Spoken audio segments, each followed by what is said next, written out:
This is Still Figuring Tech Out. Hello, guys. Welcome to another episode of Still Figuring Tech Out. And I'm sure you're wondering, who is this person? Whose voice is this? You've not heard this person before. Well, I'm the fourth man. I'm the first one here. My name is Blossom. I am a digital forensics examiner. I work with Digital Footprints Nigeria Limited.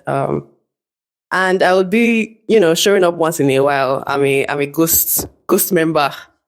So all the things you see on social media and everything is me. So, but yeah. That's pretty much it. And I'll be handling this episode on job search reality. You know that in Nigeria, a lot of people are looking for jobs. We've spoken even a bit in previous episodes about, people looking for jobs and, what to do, what not to do. So this episode, we felt like it was important to kind of address all of those things, right? Now, just a quick one for everyone, like anybody can answer first. What do you think is the most confusing or frustrating part of applying for cybersecurity roles? Like, what part do you think is frustrating or confusing? Is it for people, especially beginners? Is it like what should be in the CV or the interview parts, or like just the job descriptions and how crazy they can be? So what part exactly would you think is confusing for people that are getting into the field, or for you people before you got into the field? Okay, I think generally, I would say I don't know if I would call this confusing, but I would just say it's one of the challenging parts is the fact that they always ask for experience. Like, cybersecurity is such a field that is experience heavy, right? So a lot of the times it's like a chicken and egg situation, right? Like, you need a job to get experience, but in most cases you need experience to get a job, except if someone would take a gamble on you, maybe because you have cushioned it with other things, right? But I just think that fact that they require experience, it's kind of challenging, especially for beginners, right? Especially for beginners. The years of experience can be crazy. Like, I just got here. Why are you asking me for 2 to 5 years of experience? And like no, it doesn't make any sense. But yeah, that's it. What other part would you say is more confusing? Or I think another part that is confusing, aside the experience Josiah spoke about, would be knowing what roles to apply for. I think we mentioned in a previous episode that if you're like up to 70% of what the job requires, you should apply. So sometimes you see some entry-level roles with some ridiculous experience and ridiculous job responsibilities, and in your head you're like, as a beginner, you're like, am I really fit for this? This is entry level, but I don't feel like. So I think that's one thing. Knowing what roles to apply for, knowing how to apply for those roles is also important. I know on LinkedIn they have an easy apply feature, but oftentimes that is not as effective as you might think. So it's usually better if you see a job on LinkedIn that you like, you do extra research and probably just apply from their websites, their official websites and all. That's one. Another thing is, I read something on Twitter, and I think this is valuable information for anybody looking to get into the industry or even looking to switch roles. Someone said, she asked the recruiter, how many percentage of the jobs that are put out there are actually open to be filled up. And I think this recruit, I can't remember the exact figure, but it was crazy. So most times they just put out these job roles just for compliance purposes. Most times these job roles have already been filled. So that might be another thing that would affect your application, as the case may be. So it's always better for you to, if you have a company that you're looking at to work with, it's always better to maybe reach out to their head recruiter on LinkedIn and just maybe put yourself out there than wait for a job opening to be available. Another thing is tailoring your CV. Some people do not know how to tailor their CVs. Basically, once you see a role you're applying for, let's say you're going for a SOC analyst role, the heading of your CV should be, let's say, like my name, Georgie Subi, SOC analyst, right? It should be there, like whatever is in the JD, in the job description, make sure you put those particular some keywords into your CV, incorporate it into your CV. And let's say you only have you worked at one company what is in the job description, you did it in your previous company. put that there. Do not put other roles that does not concern that particular role. Like, let's say you were a teacher in a primary school, you will see it there. Or A pastor in one church. One like, right? You see it there. Like, how does it concern you? Or you won best mathematics in your primary school. Why is it there? Right? what we've seen. Those type of things are necessary actually when you're tailoring your CV. So I think one thing people do not get right starting is how to like tailor their CVs. They feel like they're supposed all their experiences from when they were in their secondary school, primary school down to this thing to where they are now. But no, it's just the relevant experience you have for that particular field you're applying for. And another one is cover letters. Cover letters are meant to push the recruiter to like want to say, okay, who is this person? Where is this person's CV? Some people, they just basically like use the ChatGPT to generate something and they paste it there like that. Like it's supposed to be something personified for yourself and for the particular area you're going for, and why that recruiter reading that cover letter should actually look at, okay, who is this person actually talking? So these two things are actually like one thing that beginners actually do not get right or get confused when actually applying for roles. Okay, yeah, that's fair enough. You really went in depth, really. Yeah, and I wanted to say the whole CV thing as well. A lot of people don't have like, before you start applying for jobs or before you decide that, okay, I want to start applying for jobs, I feel like you should even have a strategy before you like decide like, okay, how do I want to my CV to look? There's some people like they flood their CV with a lot of things like Joy said, because we have an opportunity to at least do small like recruiter work and everything. Like we see some CVs. I saw one. This guy said he was a pastor in one redeemed church and everything. And you're applying for like a cybersecurity internship. Like, what's the correlation? Why? Why do we need to know that information? So I feel like that's really something. And we're really going to go in depth in this session, right? So now she talked a bit about tailoring your CV. Now, how should I come into cybersecurity? How do I tailor my CV? Like, what should my CV look like? Do people want to see everything? Like, what should I put in my CV? And just a disclaimer here, this whole episode is after you gain a bit of skill. It's not like you're just coming to this industry and everything. Like, you should have something to actually put in your CV. So you should have done some self-development learning and all of that, right? So now, how should I tailor my CV? What should be in my CV? I think Joy already made mention of some important things that need to be in your CV.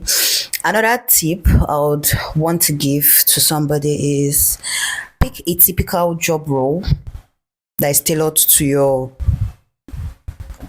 career path. Let's say you're looking to get a cybersecurity analyst role.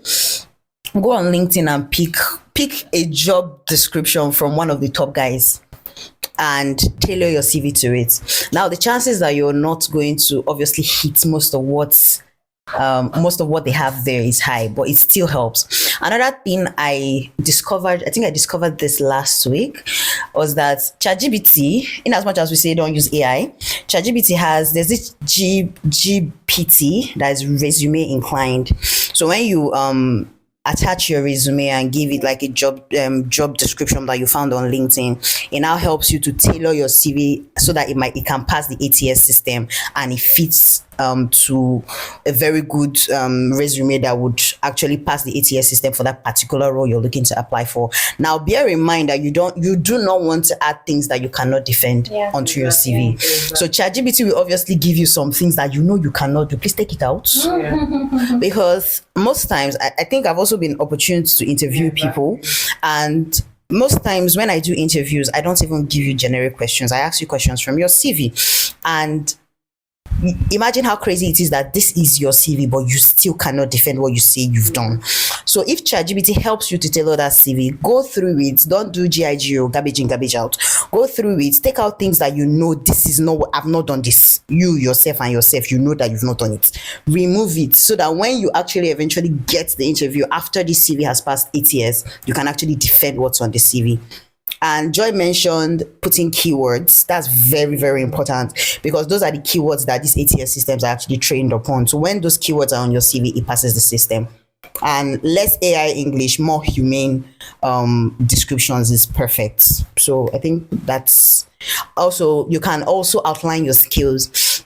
Now you don't need to, if you're putting your skills, you don't need, if you know Linux, and please, you don't need to put Linux, Windows, Mac, all those. You can section it by categories. You can have operating systems and you list it out there. You can have endpoint security, and then everything you've done, every tool and skill that you have that are relating to that particular category, you can have it outlined. And this should come immediately after your professional summary.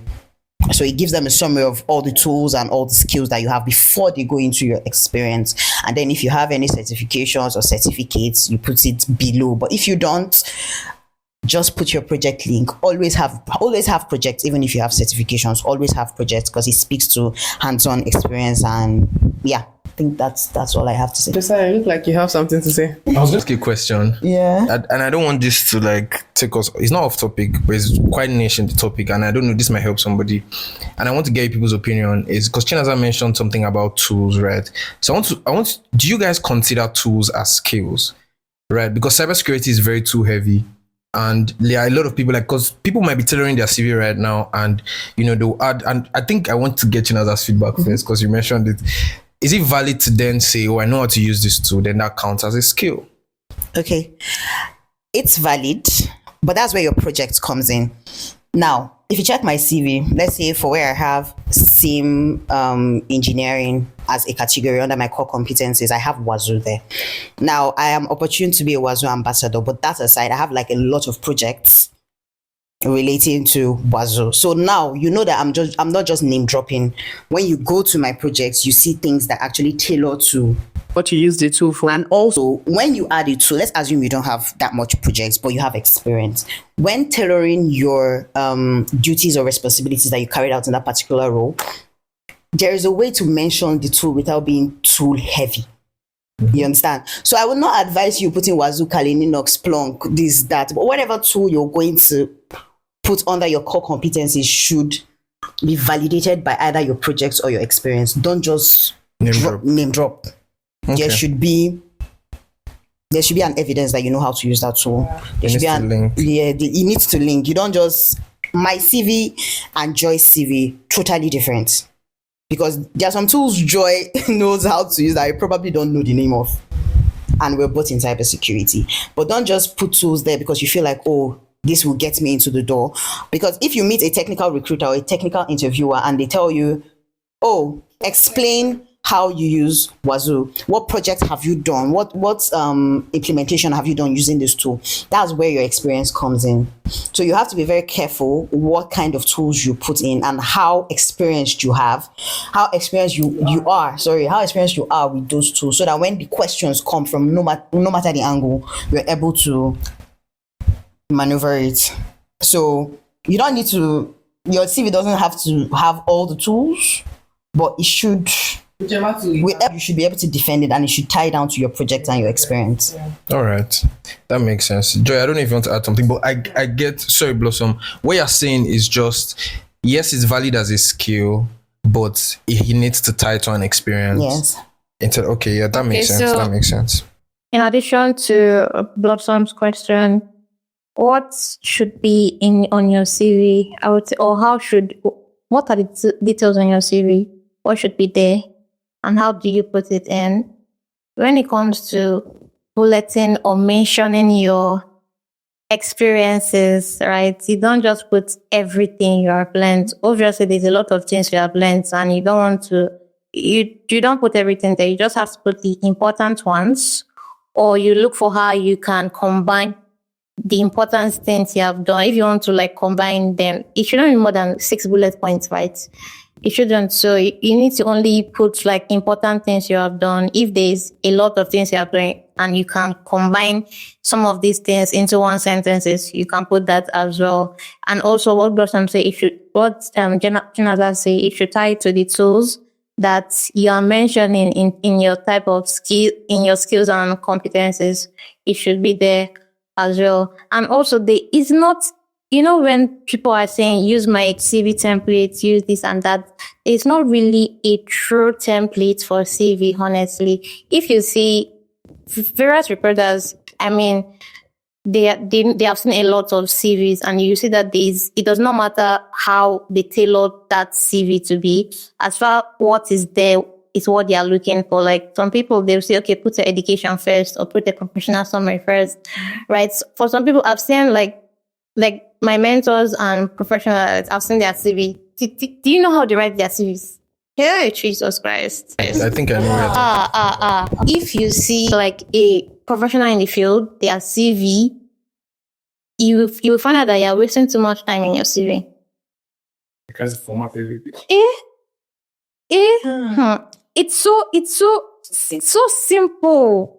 It's so very, very simple. And what is just there, they don't even put all their years of work experience. They just tell you what they have worked with. There's no even publication, but yes, we put that there as well. But all I'm trying to say that they don't think too much about it. They know that they are good, and they just put like their core competencies there, and that's it. Some professionals with 5 years experience still have 1 page.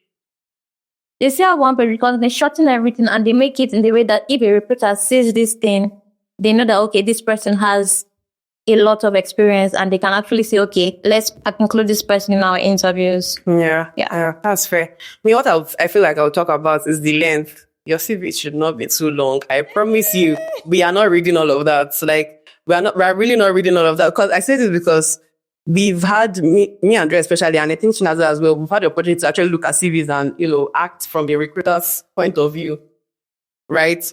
A lot of the times, man, we are not reading all of that. If your CV, especially if you're applying for an internship now, let's say if you are more experienced, fair enough, you have more experience, you can put all of that. But if you're applying for like an internship, right? 6 months internship, you're giving us 3 pages in your CV, you've done this, we don't care.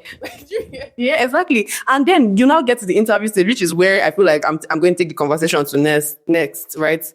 You get to the interview stage, they're asking you questions from your CV. It's not like it's somebody else's CV, it's your CV, you applied and we're asking questions and you cannot answer or you cannot defend what you put in your CV. It's really not a good look, to be honest. So that takes me to like my next question. I said all of that to say, summarize your CV, at least a page or 2 max, summarize it. Then now we're talking about like interviews. What should I talk about in interviews if I lack experience? So I'm asking all these questions from our listeners' perspective. Like, now I don't have that much experience. I'm just getting to the field. I'm applying for an internship or something, and I got in and everything, right? And we're in the interview stage. What do I really talk about when I don't have experience? You have experience. You mean don't job have projects. experience? Yeah, job experience. But you have projects. Talk about your projects. There's a way you would speak about what you've built, that every question during your interview session would stem from what you've spoken about. So most times when you're having technical interviews, they would always speak about, tell me about maybe one project you've done, or tell me about your favorite tool that you've worked with. It must not necessarily be in a job setting. Now, if you've done something with that tool, you can speak about it for so long that every question that comes during that interview would be tied down to what you've spoken about. So that's why it's important for you, even if you don't have job experience, to have projects. Because if you don't have job experience, you don't have projects, there's literally nothing for you to speak about. There's only so much of soft skills you can speak about when you're having technical interviews. There's only so much of, I'm a fast learner because I know I did that. There's only so much of, I adapt easily, I can work under pressure, I'm a team player. Most times what technical recruiters are looking for, in as much as soft skills are important, they want to see how easily adaptable you are, how fast you can learn on your own, which now speaks to personal projects that you've done.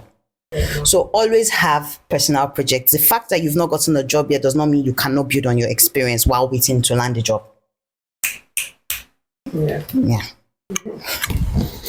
Yeah, I mean, like, I think Chinaza like put the words right out of my mouth, because I was going to say the same thing.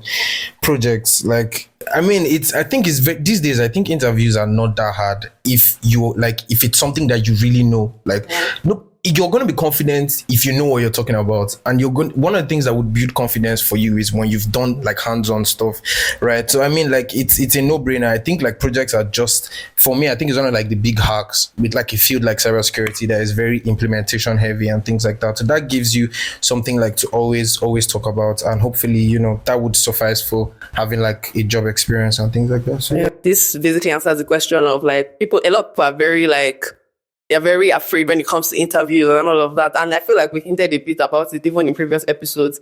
If you prepare very well and your CV is good and you put all your projects you've worked on, take the interview and flop it. Like Chumuza said, fail the interview, prepare properly, but it's fine if you don't get it or if you flop. A lot of people in the beginning stage, especially if you're not a good speaker and all of that, you would probably flop. And that is fine. It's all a learning experience to like, you know, become a better version of yourself. Yeah. And it's normal for you to have anxiety whilst this interview is going on. You are not different from any other person. The thing is, you have to have it in your head that it's either going to be a yes or a no. And once you're comfortable with it's either going to be a yes or a no, you're more relaxed during the interview. And most times when you let anxiety come to play, you would not be able to piece your thoughts together. So the chances of you flopping when you're anxious is very high than when you're confident. I know that there are some people that are so confident that they might not know what they're saying, but because of their confidence, the recruiter would want to ask another question to buttress on what that person has said. But now when you're anxious and your voice is shaking, and probably if your camera is on, you cannot look at the camera. There's no confidence. Even when you're speaking about your projects, there's no confidence. It's as though maybe you just copied someone's project and pasted on your Medium or pasted on your GitHub. Another way that you can beat anxiety is to practice for these interviews. I do the whole mirror practice. I coming from somebody that has or had intense anxiety when it comes to interviews, and this is not because I don't know what I'm doing or I didn't have projects. This is just because I was not a very good public speaker. I don't know how to communicate what I've done to people. The best way I was able to overcome that to some certain extent was looking at myself in the mirror and asking myself questions and answering. So I know before I got my internship, before I had the interview, I knew I was going to speak about it. And thankfully, I had done a project. I had done just one project then. That was crazy. And it was just setting up Wazoo and then just collecting logs from the agents and all. And this was internship. This was an unpaid internship. So the pressure, not supposed to be like that. But the pressure was still there because this was like my first cybersecurity interview. So I think for 2 weeks I was preparing, and it was not just by reading. I copied the questions out on a piece of paper, and then I would read the questions and I would look myself in the mirror. It took a while for me to get comfortable. And then I remember how long my interview was, because he just wanted to keep hearing me speak. So we had network glitch. He called back just so that I could on what I did. So you have to practice. You cannot, because you built it does not mean you'll be comfortable speaking about it, especially if you're not used to speaking to people about what you've done. So you have to constantly practice. You cannot be, we will even get the job experience. If we have interviews, we still practice, because sometimes maybe let's say I'm having an interview with one of the big fours that I want to work with. Anxiety will come out to play no matter how good I am. But now the practice is what would help me. How do you fill in those pauses where your brain is empty? What do you say at that point in time? Do you jump out of the interview scared? Because a lot of people do that. They just log out of the interview and they will never come back. Do you do that? Or do you just find a way to throw the question back at the recruiter? All this is practice. So you have to be willing to practice. That's very correct. And also, not everybody can do the whole mirror technique. It's fine. Look for somebody in the field. Have somebody act like, the interviewer and put you on the spot. Put you on the spot. And I didn't run this by the team, but I feel like I can say it. If you are preparing, if you're listening to us and you're actually preparing for an interview, I feel like you can reach out to anybody. You can reach out to me on LinkedIn. I don't mind. Like, reach out to any of us and actually we can help you prepare. I feel like that's the whole point of having this. That's the whole point of having this podcast, actually help people, right? So It doesn't matter. We will not spend hours with you or anything, but I feel like to some extent you can reach out and we can help you, do one You pay, shall. and tell you what to do. I mean, you would pay, but yeah, I'm just joking. But that's just by the way. And does anybody else have anything to add, like when it comes to interviews? And I feel like the whole composure thing is something that we really need to talk about. Like, you cannot be coming into an interview and you're using your phone and we can see your whole house because you're moving up and down and you're saying, oh, I cannot hear. I cannot, like, what are you saying? And we're seeing your ears and you're putting the phone to, like, I feel like Jared would even talk about. But something that I want to even say is nowadays, the rate at which we Gen Zs show up for interviews is poor. You know that this person is not ready to work. It's poor. Because why would I be interviewing you and you will say I'm coming? You're doing something else. One guy was on a farm. Was it for like One a guy was on scheduled farm. interview? Yes. No. They scheduled it for themselves and like the guy was literally on a farm. We could see trees and everything. And I'm like, what is going on here? I mean, You cannot want something and not prepare for it. zero preparation. They just show up. You can't do that, and then when you don't get it, you feel sad. If you're unprepared for an interview, your environment does not speak to your preparedness, your dressing, your outfit. Yeah. You must not be on suit and tie, but there's a way you look put together, and this person, your interviewer, would know that you're serious. Then, if you flop that interview, or if you don't get feedback, you shouldn't blame the interviewer because you were obviously not prepared. You have to do due diligence. Honestly, I know it's not like I'm a Gen Z, so I know it's more like I don't care, anyhow. But there's a way you would show up for an interview. You show up early, because I know I've had situations where you schedule the interview and then you're 10 minutes late, and I'm waiting for you as the interviewer. That speaks badly of your commitment skills. And time management skills, to be honest. So if you schedule an interview, be there at least. If you're not there at this strike of the clock, you should be there like 2 minutes before. Don't even be 1 minute late. That speaks, I know some people might say it's stereotype, but it speaks to your commitment skills. It speaks to how well you act. Do you really want that job if you can't put in the work to get it? It's not going to be all about the technical skills that you have or what you can build and what you can write and what code you can write. How do you speak? How do you have an attitude when you're answering questions? Some of these things you might feel like these interviewers are not saying it, but trust me, they are observing you. How do you respond to questions? Or when they ask you a question, do you give off of what is this person even talking about? That kind of thing. Your attitude matters, your dressing matters, aside whatever skill it is you think you have. Your attitude, your outfit, your commitment, how you answer questions, how structured your answers are, matters a lot to you landing a role and all. So I mean, I was going to say one thing. I don't know if you mentioned it, right? But like composure in the heat of things. And I say that because I remember the situation, right? And like I was interviewing for like a JRC job, and it was a panel interview, right? And it was funny because I think there were like 4 people on the interview panel, and they all had their cameras off, and they instructed that my camera should stay on. So I was very like, I thought I'm okay with interviews, not great, not bad. I just thought I was okay. But then the nervousness when I'm thinking about the fact that like I can't see them, I can't see their reaction. I don't know if they are saying this guy is saying rubbish, and and then all of a sudden like questions start to seem harder than they were. Do you understand? But one thing I think that helped was like just being composed, because sometimes, let's be honest, right? You can say the most basic things in the most composed and confident way, and it works.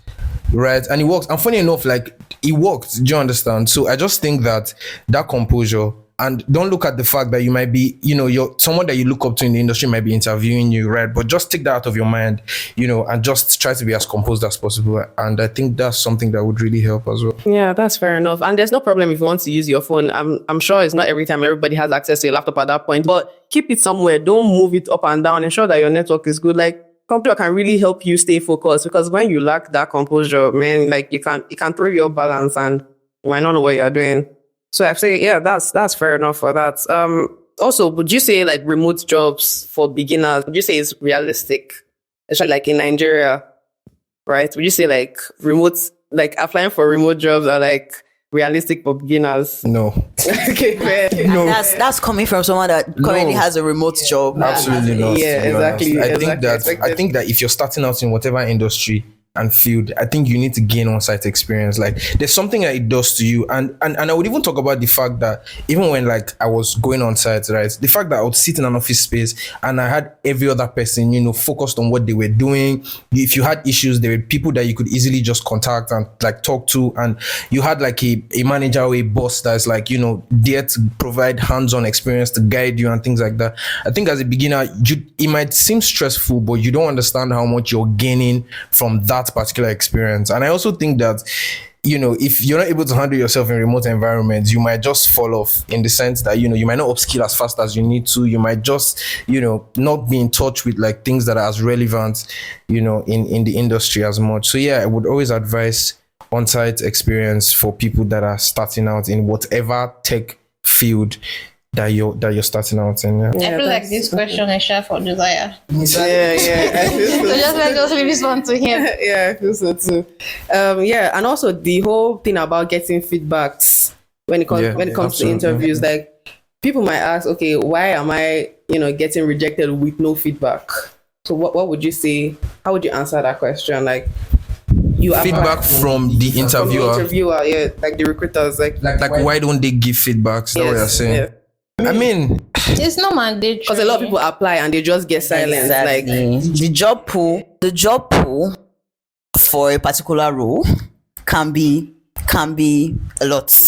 Yeah. That's why in a previous episode I said the fact that you don't get feedback from them does not mean you don't know what you are doing, Sha. It just might mean they found a better pick. Yeah. Or maybe it's just a location thing. Let's be honest. And let's be real. If we want to talk about location, Nigerian I will jobs start don't crying give feedback. I will start crying here. Chinaza, wait. Let's be honest, because like if if most people come to share their experiences with like regardless of the field, but some sort of like international opportunities and things, most of the times they would give you a feedback, and you could even ask like, okay, what did I not do well and things like that. Sometimes I think they're very open to let you know, but I think it's a Nigerian thing. I think it's largely a Nigerian thing, in my own opinion. Although I think there are nuances, right, and there are people that do give feedback, but I don't think I would solely blame it on the volume of applications and the volume of, because sometimes you can even give a generic feedback, but it's feedback. So I can say, okay,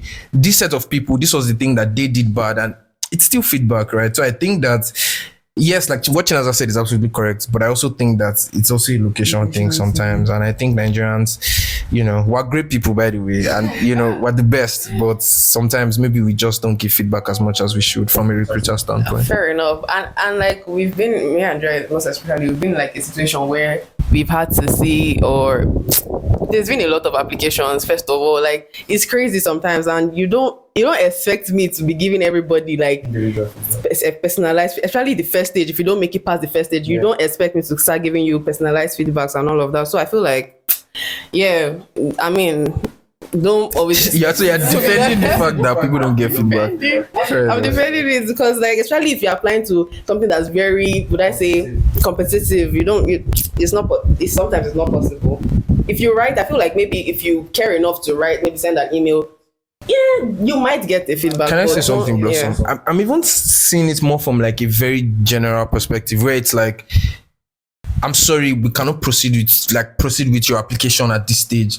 That's feedback, and that's one of the kind of feedbacks I'm even talking about, like on a very general level. Like there are people that apply to jobs here, they don't hear anything, or after the interview they probably just don't hear anything, right? But it's like, okay, we're not proceeding with you because of, maybe even if it's not like a very specific thing, but it's just a general, just to let you know that, okay, you can see. It's very crazy when you're holding on and you're waiting for a feedback, and to you're waiting for a feedback, but the company has probably hired somebody that's been working for like 2 months, right? And then that just relieves you of that, like, and then you just move on from it. Really. Okay, on that case, fair enough. I mean, a rejection mail, I would say, yes, it's still something feedback. Yeah. Exactly. I think there was this popular like, I think whether it was on LinkedIn or Twitter, like the guy was saying something about he applied for this job, he got no response, he went for the interview, the whole process, I think was even on site, and he went and they didn't reach out to him at all. He waited for days, like I think was it 3 days or so that he waited for, and then they didn't reach out to him. Silence, nothing. just for them to come back and say, oh, you should resume on Monday or something like that. And the guy was like, That's a red flag. yeah, Is that a Nigerian I think company? he's Nigerian. He's a Nigerian guy. So the guy was like, he turned it down. He turned it down. Yeah. And it was a good, I think it was good pay and everything, but just That's a proper red flag. You can already tell the work culture. Exactly. Zero communication. You can already tell the work. Exactly. That's fair enough though. Also, how many rejections is normal before landing a role? Like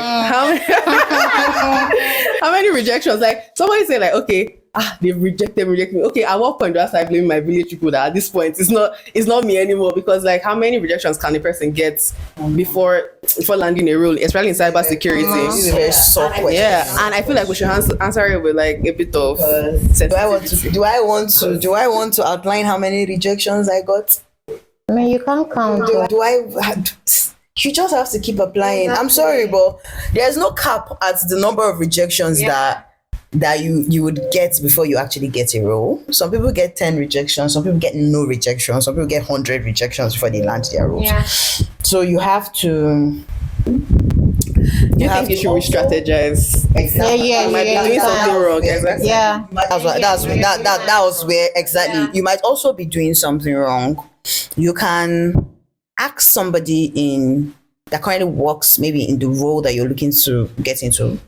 You can connect with somebody from a company that you want to and just please can you give me tips? Or please, yeah, you can ask a recruiter if you have a recruiter person within your network. Please look at my CV. Is there something I'm doing wrong? Please look at my cover letter. Is there something that should be here? Sometimes it might be because your CV is too generic.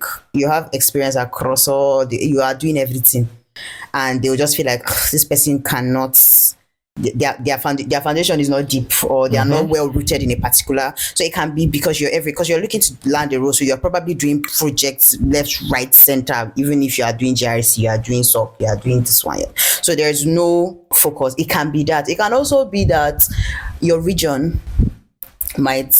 I think 95% of my rejections from foreign applications. 95, I mean 99%, 100%, they would state it clearly that we love the one way even shock me now. The one I think the one I got it in November or so. You're exactly what we're looking for, but we cannot employ. She always exactly, but unfortunately they can't hire. Yeah, so it sad. can be like reality. Exactly, and this is reality for I feel like a lot of Nigerians. There are outliers, obviously, people that get these jobs, but they are just that. They are very small group of people. They persist. And then I think they also have good network. Yeah, good network. No, sometimes you just have persist to the extent that it's that works actually. You look at me. You keep sending code mails. Oh my goodness. There's this thing, right, that I was talking to one of my friends one time that she was like applying for jobs as a data analyst and things like that. And I was like, chase the rejections. Like, what I'm saying is the rejections should be the milestone. So it's like, okay, I've achieved like 100 rejections. Like my next target is like 150. So what are the odds that you get to 150 rejections without landing a job? Right. So for me, like there was a point when I started to look at the things like, this job application that way, which is like chase the rejections, like, okay, I'm going to get like 50, or I plan to apply to like, or get like 50 rejections within this particular time. It's like a numbers game, like Joy said, to be honest. And what are the odds that, you apply, you get 150? What kind of job are you applying for that you get 150 rejections and no interview. No interview. We are not saying no offer. No interview. Come on. Then you should actually check. Take a break. Go back to the drawing board and actually check what you're doing, because at least you should have one. At worst case scenario, one interview at least. You should, even if your CV is bad. That job that will tell you, okay, we're good to tell you. Yeah, that's fair, because and how okay, let's say they are doing everything right. And they're still getting rejections, maybe not as much, but everybody has the amount of rejection they can handle. How can you stay motivated when you are like in this your waiting season? As soon as I'm waiting for a job, like how do you think they can stay motivated? How do you think, like, at what point, this is where your passion for the field comes in, because you just have to keep upskilling, because you don't want to say, okay, because I've not gotten a job, you just stay there like that. You're not going to do anything. You have to upskill, because other people, the next job you're applying for, there's obviously another competitor, probably somebody with more experience and everything. to just keep upskilling. I mean, so that your passion will not die down and your technical skill would not like money. the money. That's why Especially when we're talking about on-site, like you're going for, let's say, it's interviews, you're getting like called for interviews, but it's on-site. Yeah. You're transporting yourself to that place. Yeah. Because I've seen a lot of stories, like people, like especially in Lagos, from like the mainland to the island and the boat stress of. I mean, the interviews. if you are not staying with your parent, like if you are not dependent on your parent, if you're like independent, there should be other things you are doing, because obviously, yes, other things. That's where other skills. What if I love cybersecurity like that? I can't think of any other thing, like it's just cybersecurity that I'm thinking about. No, I try to say there are people like there are. That's why I say that there are people. Maybe there are people that sit under their parents, or they are not independent.